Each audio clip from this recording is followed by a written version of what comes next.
আসসালামু আলাইকুম প্রিয় দর্শক, আবারও হাজির হয়ে গেলাম নতুন আরেকটি রেসিপি নিয়ে। আমার আজকের রেসিপি চাউলের গুঁড়ি দিয়ে ইনস্ট্যান্ট কেক রেসিপি। এটা অল্প সময়ে তৈরি হয়ে যায় বলেই আমি এর নাম দিয়েছি ইনস্ট্যান্ট কেক। আবার আপনারা এটাকে কেক পিঠাও বলতে পারেন। আর আমি এই কেকটি আজকে তৈরি করে দেখাবো লোহার কড়াইয়ে। আশা করছি আমার আজকের রেসিপিটিও আপনাদের কাছে ভালো লাগবে। তো চলুন রেসিপিটি শুরু করি। তো এর জন্য প্রথমে আমি একটি প্যানে দিয়ে দেব হাফ লিটার দুধ। এখানে আমি দুধটাকে আগে জাল করে নিয়েছি, দেখতে পাচ্ছেন ধোঁয়া উঠতেছে। আমি যতটুকু তৈরি করব তার জন্য হাফ লিটার দুধই যথেষ্ট, আপনারা বাড়িয়ে কমিয়েও নিতে পারবেন। তো এখন দিয়ে দিচ্ছি আমি চিনি। এখানে আমি হাফ কাপ পরিমাণ মতো চিনি দিয়েছি, আর দিয়ে দিচ্ছি সামান্য পরিমাণ লবণ, এতে মিষ্টির ব্যালেন্সটা ঠিক থাকবে। দিয়ে এটাকে আবারও জাল করে নেব। ততক্ষণ পর্যন্ত এটাকে জাল করে নেব যতক্ষণ না চিনিটা মেল্ট হয়ে যাচ্ছে। তো একটা বলক আসলেই বুঝে নিতে হবে যে চিনিটা মেল্ট হয়ে গিয়েছে। এখন এটাকে নেমে তারপর আমি ঠান্ডা করে নেব।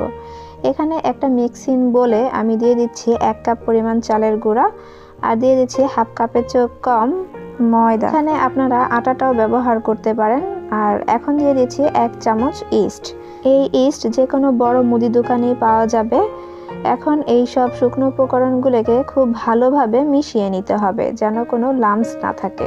মিশানো হয়ে গেলে এখন এর মধ্যে অ্যাড করে দেব ডিম।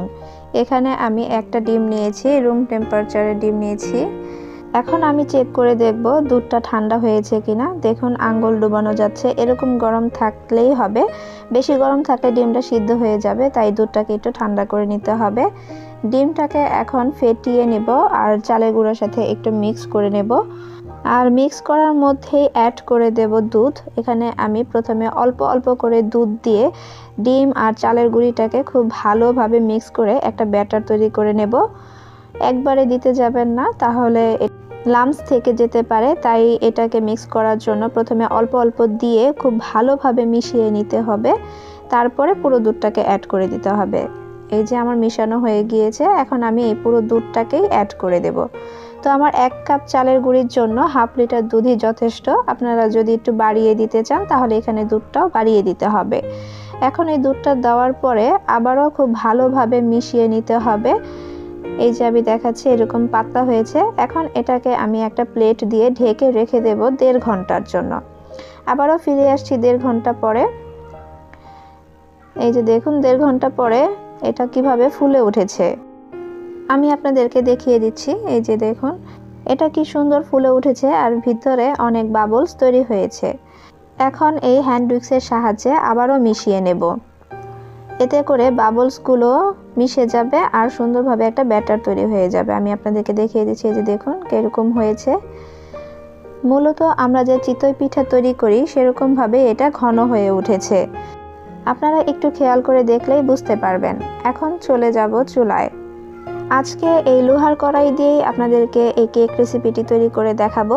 তো এর জন্য প্রথমে আমি একটা টিস্যুতে অল্প পরিমাণ তেল নিয়ে এই লোহার কড়াইয়ে খুব ভালোভাবে লাগিয়ে নিচ্ছি, এতে করে পিঠাটি খুব সুন্দরভাবে উঠে যাবে। এখন এই চামচের সাহায্যে ব্যাটারটিকে খুব ভালোভাবে মিশিয়ে তারপর 1 চামচ পরিমাণ দিয়ে একটু নাড়িয়ে দিতে হবে যাতে চতুর্পাশে লেগে যায়। তারপরে একটা ঢাকনা দিয়ে ঢেকে 4 থেকে 5 মিনিট অপেক্ষা করতে হবে। আর এ সময় চুলার আঁচ থাকবে লো টু মিডিয়াম। এই লো টু মিডিয়াম আঁচে এই কেকটি তৈরি করে নিতে হবে। তারপর একটি ছুরির সাহায্যে দেখুন আমি এভাবে চতুর্পাশ থেকে উঠিয়ে নিয়ে তারপরে পুরো কেকটাকে উঠিয়ে নেব। আর এটা নিচেও খুব সুন্দরভাবে হয়ে যায়। আমার এই চুলায় এক পাশে আগুন একটু বেশি জ্বলে, তাই এক পাশটা সুন্দরভাবে লাল হয়েছে। আমি চেষ্টা করেছিলাম চতুর্পাশে লাল হওয়ার জন্য, কিন্তু চতুর্পাশে লাল করতে গেলে নিচে পুড়ে যায়, তাই এভাবে করেই আমি রেখেছি। আপনারা চাইলে চতুর্পাশটাও সুন্দরভাবে লাল করে নিতে পারেন, এতে দেখতে খুব সুন্দর হয়। তো আমার একটা পিঠা হয়ে গিয়েছে, এই যে আমি আপনাদেরকে একটা দেখিয়ে দিচ্ছি। আর দেখুন কত সুন্দরভাবে এটা হয়ে গিয়েছে। ঠিক চিতই পিঠার মতোই এটাতেও অসংখ্য ছিদ্র তৈরি হয়েছে। আর এভাবে করে আমি সবগুলো কেক তৈরি করে নিয়েছি। এটা আপনারা সন্ধ্যার নাস্তায় অথবা সকালের নাস্তাও এটা দিতে পারেন, অথবা বাচ্চাদের টিফিনেও এটা তৈরি করে দিতে পারেন। আবার চাইলে এটা আপনারা মধু দিয়েও পরিবেশন করতে পারেন। তো আশা করছি আমার আজকের রেসিপিটি আপনাদের কাছে ভালো লেগেছে। ভালো লাগলে লাইক, কমেন্ট, শেয়ার করতে ভুলবেন না। আর আপনারা কি বাসায় তৈরি করেছেন কিনা সেটা আমাকে কমেন্ট বক্সে জানাতে ভুলবেন না। আমার আজকের রেসিপি এ পর্যন্তই। আবারও হাজির হয়ে যাব নতুন কোনো রেসিপি নিয়ে। সে পর্যন্ত সবাই ভালো থাকবেন। আল্লাহ হাফেজ।